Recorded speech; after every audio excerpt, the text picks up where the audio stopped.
Chris, thank you. A global trade war could impact billions of dollars of imports and exports in South Carolina. And tonight we are breaking down the numbers. The Trump administration paused some plans to increase tariffs against Canada and Mexico this week, but experts say tariffs could still be a reality for many U.S. allies. Our Nate Stanley joins us in studio with a look at how increased tariffs could impact us all. Nate.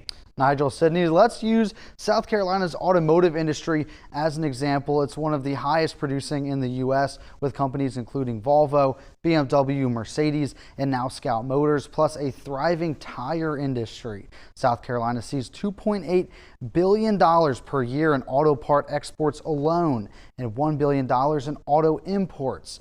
A 25% tariff, as President Trump has considered, may cost millions for the state.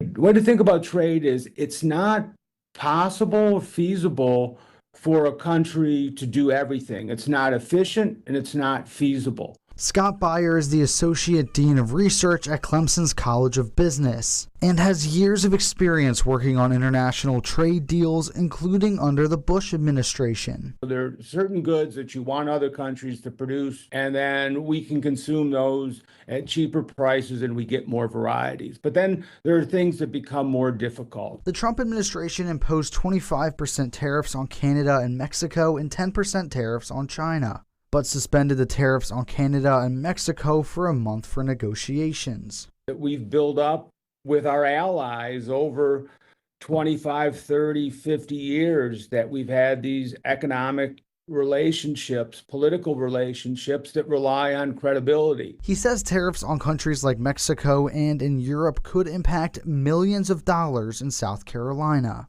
A 25% tariff on Mexico and Canada or any of our trading allies would make South Carolina's textiles less competitive. The president has also argued that tariffs could help subsidize U.S. income tax. However, Beyer says it's unlikely they'd be able to cover that cost. 80% of what we consume, or 70% of what we consume, are services. So goods are only 30% of what we consume, and trade is even a smaller fraction of that. So that tax base is less than 30%, only about 20%. So where are you going to get the tax revenue off of something that's 15 to 20%? And Beyer also mentioned tariffs could reduce imports, which could make items more expensive, including at the grocery store and other places you shop. Sydney.